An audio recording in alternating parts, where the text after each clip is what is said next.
Today's mug moment is from Matthew 21, verses 12 and 13. Jesus entered the temple and began to drive out the merchants and their customers. He knocked over the tables of the money changers and the stalls of those selling doves.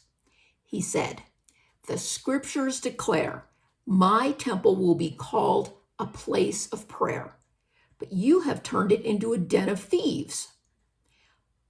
All four gospel writers record this event, where Jesus forcefully sends the money changers and merchants away from God's temple.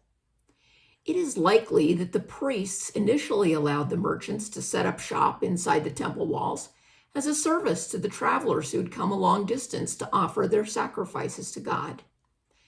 But as things progressed, it became a lucrative business, and the merchants and even the priests changed their motives from service to money-making. This event reminds us to keep the first things first in our lives and not to allow ourselves to be drawn away from God's purpose for our lives. He wants us to love Him and to love others, to serve Him and to serve those around us.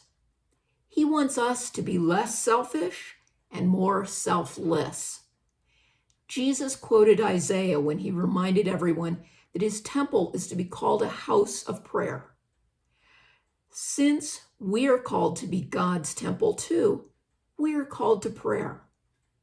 Pray today that your life will reflect the purpose that God has for you. Seek ways to honor God with your life and your actions.